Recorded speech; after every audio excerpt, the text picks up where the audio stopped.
Bom dia, amados, a graça e a paz do Senhor Jesus Cristo. Louvado seja Deus.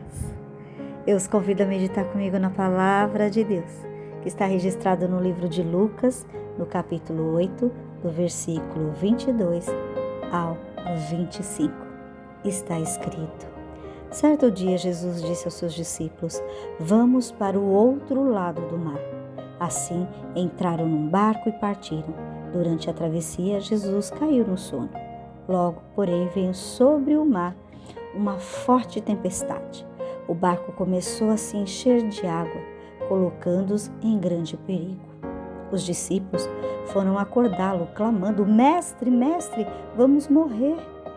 Quando Jesus despertou, repreendeu o vento e as ondas violentas. A tempestade parou e tudo se acalmou.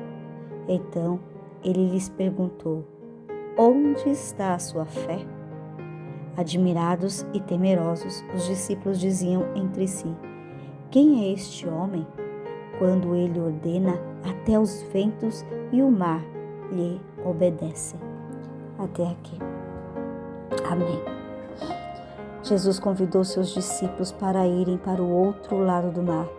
Jesus estava com eles. Os discípulos já haviam passado por muitas experiências com Jesus, inclusive viram Jesus consolar a viúva da cidade de Naim e ressuscitar seu filho único.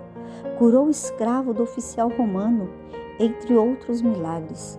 Os discípulos não estavam sozinhos no barco. Jesus, o Filho de Deus, estava com eles.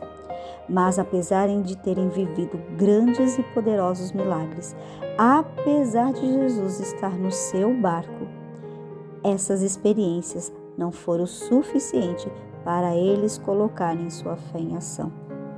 O desespero, sim, exercia poder sobre eles.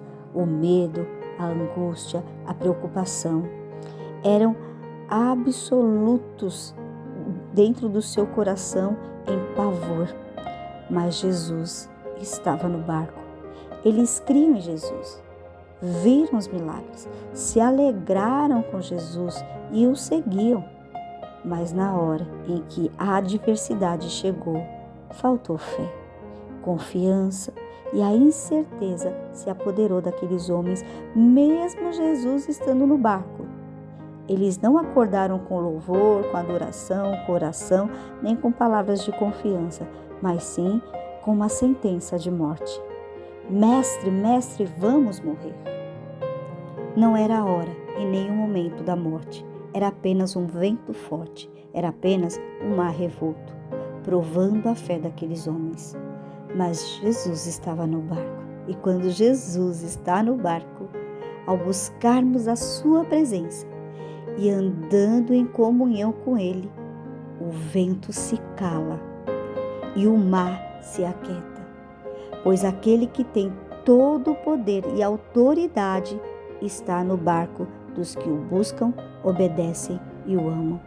E Ele sempre está no barco. Em Lucas 1,37, porque para Deus nada é impossível. Amém. Que o Senhor te abençoe poderosamente nesse dia, te favoreça e te dê a paz que só Ele tem para dar, mesmo em meio à tempestade. Em nome de Jesus. Amém.